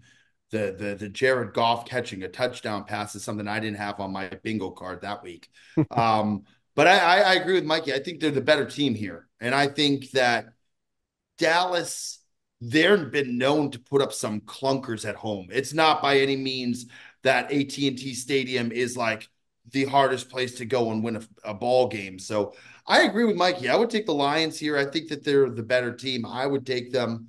I could see a lot of points in this game. The Cowboys defense to me really doesn't strike fear in my The heart. I could highest, it's the see highest total on the board what's the line. for the week, 52.5. Yeah, I just there's gonna be a lot of points in this game. That's a lot. That's 52 and really a half high. or 52? That's 52. high. 52, but that is the highest total in the Well, and there is on the because board. the fact of the matter is the team's let up a lot of points. So I'll take Detroit here. I think -3. I think they can cover that. I'm tempted to take Detroit, man, but it feels like that time of year where the Cowboys win some games they shouldn't, and they get everyone excited just at the end of the year, just let you down.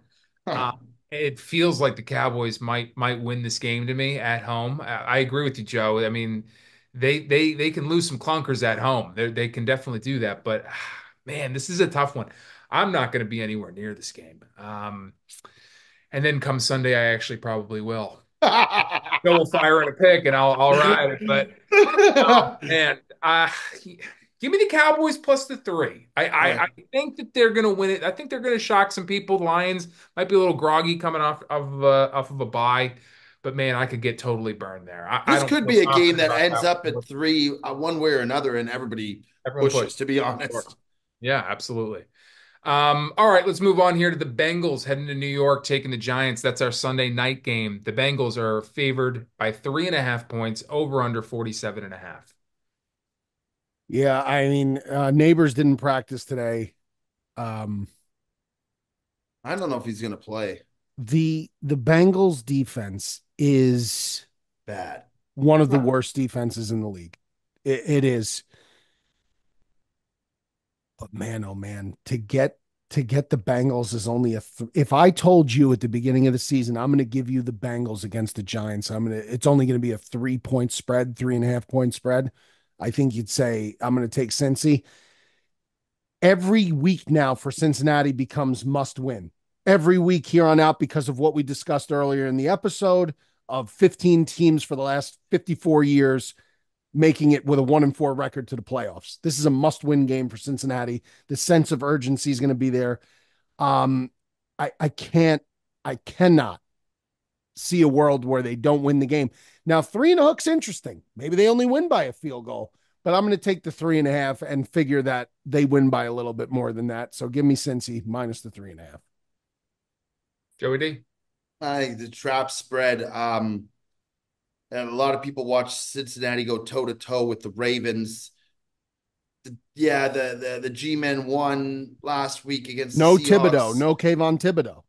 Okay, that's Broke a bone in his wrist or bro. something. He's out. For all the shit that we talk about Danny Dimes, he's somehow getting it done this year, which Yeah, is he's not. Listen, people want to shit all over Danny Dimes. I don't think he's terrible. I I'm don't. I just really saying don't. he's getting the job done. I mean, for them to go into Seattle this last week and to win, it's they're 2-3. They're not that bad. I think they're going to lose this game, but I think it's going to be close. I'll take the Giants to cover the spread. I can't believe I'm doing that. I can't I'm believe. just I think this is just a classic. Just don't overthink it. I think the Bengals, I mean, they are better than that record, man. And the Giants, Danny Dimes is that bad. He is a bad quarterback. He is not very good. I just think you just shouldn't overthink it. I get it, the trap spread thing. I can see that. I can definitely feel that. The Giants, it's a prime game too. Everything's different there. But I'm just not going to overthink it. I think the Bengals win at least by a touchdown. They're just the better team. They have. I cannot bet on Danny Dimes and then Correct. lose Correct. to Joe Burrow. I'll just feel like an idiot. Um, Weather's going to be a little sloppy, possibly a little rain. That plays in the favor of the Giants. uh, Yeah. I guess to a degree. yeah. All right, let's move on to our Monday night game. Last game of week 6. Bills are headed to New It's York. a doozy. It is. It's a good one. They're in MetLife Stadium. Bills are favored by 2.5 points, over under 40.5. Guys, who do you like?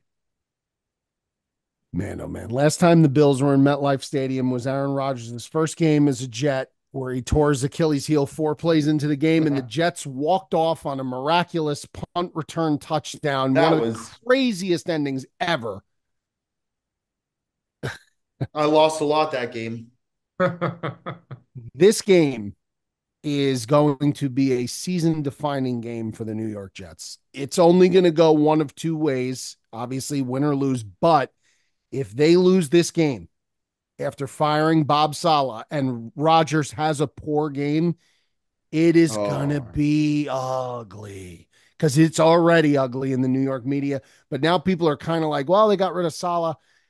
I like the Jets in this spot, man, and I like the Jets money line. Give me him plus 114 on the money line.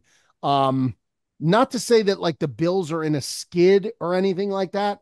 I just think this game is much more about the Jets than it is about the Buffalo Bills. Um, so give me the Jets Monday night. I'm going to take a money line.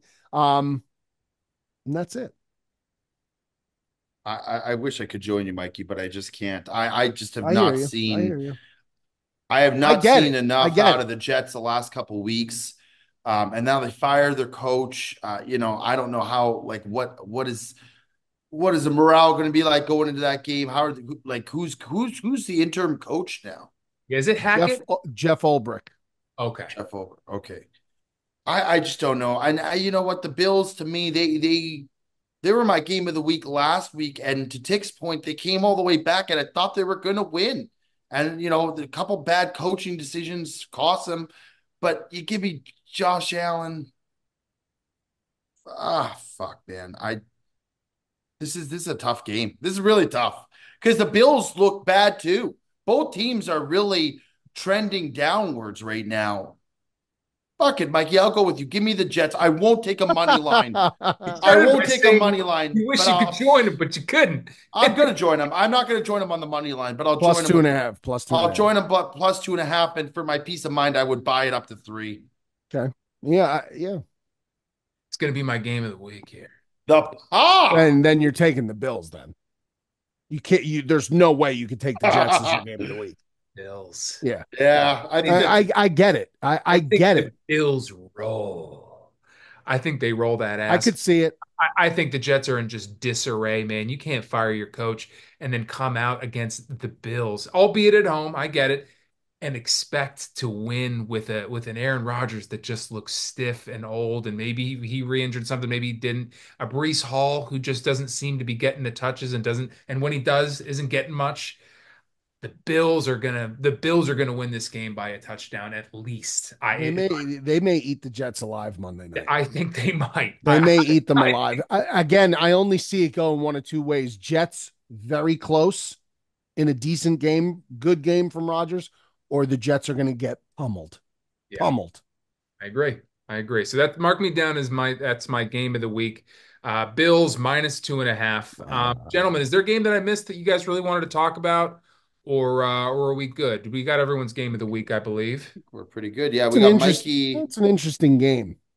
Let's hear it. The Chargers and the Broncos is an interesting Okay, game. let's talk it through. Give me Bo Nix. I don't even know what the spread is, but give me Bo Chargers Nix. are favored by 3 over under 35.5. Chargers are favored by 3. Yes, they are. Yes, they are. Give me Bo time, baby. How the fuck is that total 35.5, dog? I know. I mean, like, That's crazy. and that's going to have everyone and their mother taking the over. You got to take the under. You can't take the over. You just can't. You can't. I agree.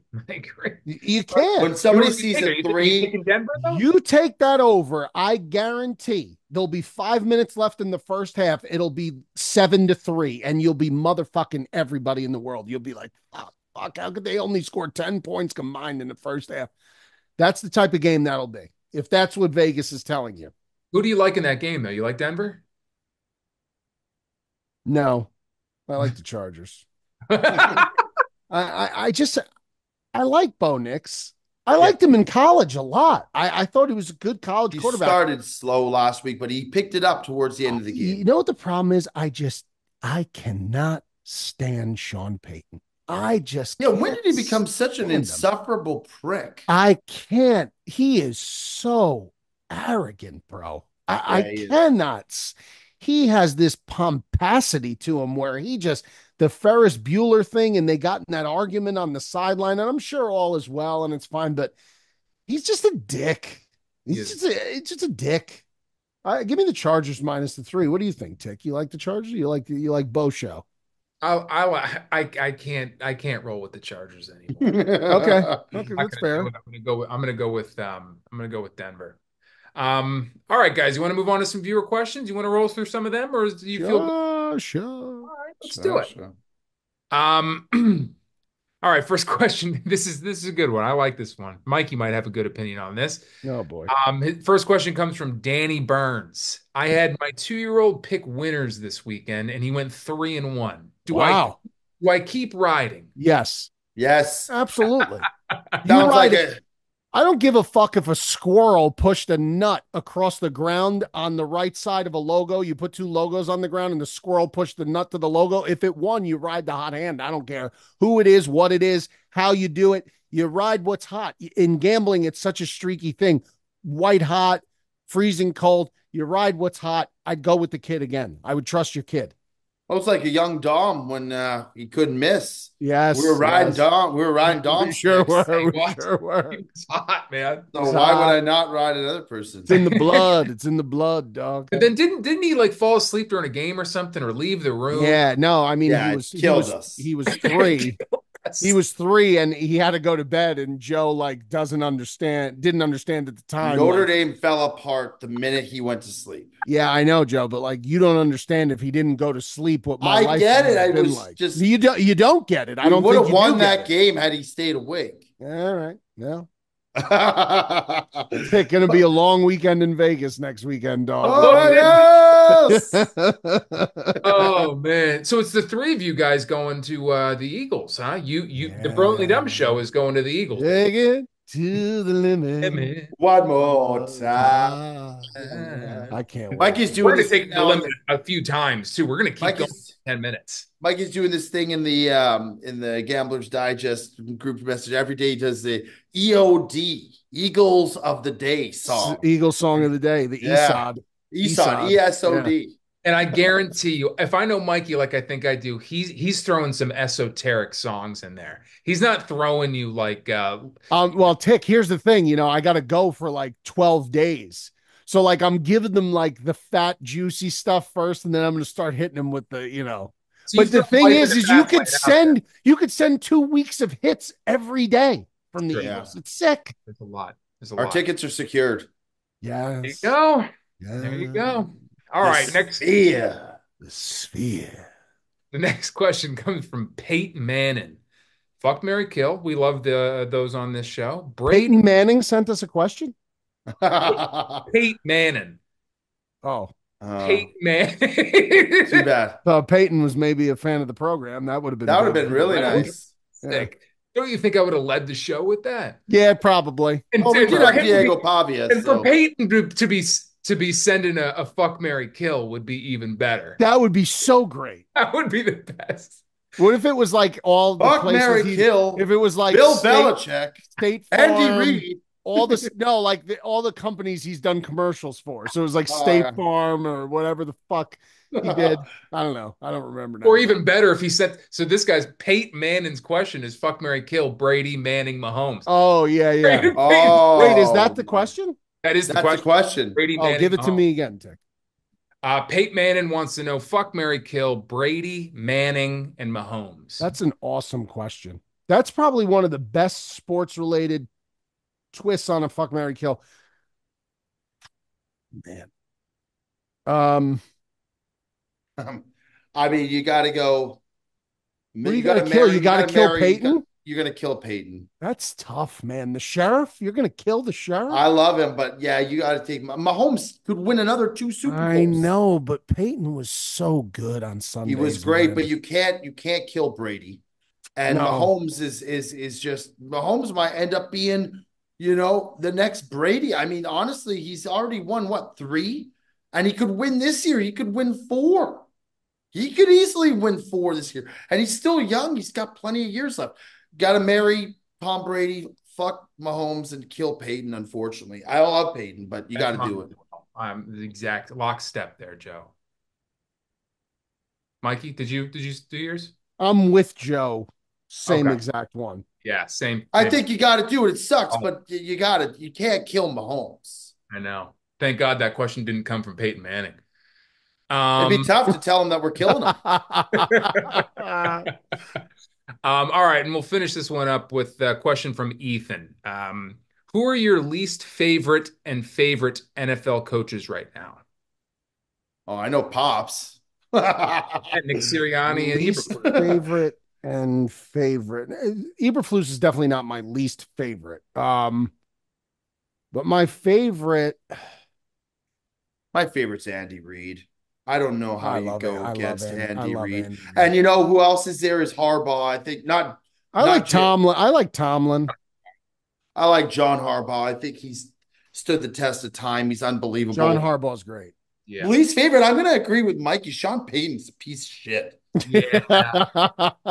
And he I'm can't gonna win be honest. anymore either. You know who else drives me nuts? And it's not like he does anything bad. Todd Bowles has got to look like the most like he doesn't look like he knows what's going on every time they pan the fucking camera onto him. He looks like just completely in another planet. Oh, I really like. I'm a big fan. I know they're struggling with a 4-1, but they don't look up to form. I really like D'Amico Ryans as a head coach a lot. I'm a big fan of what he's done over there in Houston and loved him as a player. I think he's a great mix of vibes, culture guy, but also knows what the fuck he's doing. I like D'Amico a lot. I like D'Amico Ryans a lot too, to be honest. Yeah, I mean, Andy Reid really is a fan favorite. I would think like there's nothing to not love about Andy Reid. There really isn't. He's great. Least favorite, man, I don't know. That's like my least favorite was Bob Sala, but he's fired now, so I don't even know if I could use him anymore. But that was my least favorite coach. Not anything like personal. I just didn't think he was. I just didn't like him as a head coach. Um, but yeah, I'll go Reed with my favorite. Andy Reid's just fucking awesome, man. Like, guy just eats cheeseburgers and has the best I don't know how offense you ever. can't like him. I don't know how No, you he's the can't like him. best. He's the Eats best. cheeseburgers and wins Super Bowls. That's all he does. I mean, it's awesome. He makes it sound pretty easy too. Fucking awesome. It's I don't know awesome. how everyone's least favorite guy, and this is not just because I'm biased, can't be Nick Sirianni though. Like even if he was a good coach, he's just such a douche. He's Yeah. such a like a he's the worst kind of. He's a stew nod, as we. That's No. what he is, dude. He Stunad. stinks. All right, guys, great episode, a lot of fun. But the star of the show, of course, Diego Pavia. Yeah, Thanks, what a guy. on pal. Then thanks to Mikey for bringing him on. I know that's your connect, so appreciate that. That was a lot of fun. Yeah, yeah, he was great. Sorry, I was going to give you an opportunity there to. Oh no. I mean, I think I thanked him as good. Everything I said, I meant, and I hope everybody is aware of him now and is rooting for him. He's our type of guy. You know what I mean? Like he's a guy who, really out of nowhere just became this like folklore. He'll go down in college football folklore forever now. That's what happens when you do something like that and you pull an upset, you forever go into I mean, folklore. it's And got to be the biggest upset it's insane. It's an In a while. insane in a upset. long time. And Yeah. we'll see what happens this week. College football has been insane. Yeah. Insane. We'll see Good. big matchups this week. Huge matchups this week. It's been good, and we'll get back to college football next week, unless Peyton Manning wants to join the show. Then we'll probably a whole hour and a half for him. But until then, gentlemen, a lot of fun. Thanks again to Diego Pavia. Thanks to Mikey. Thanks to Joe. I'm Big Ticket, and we will see everyone next week.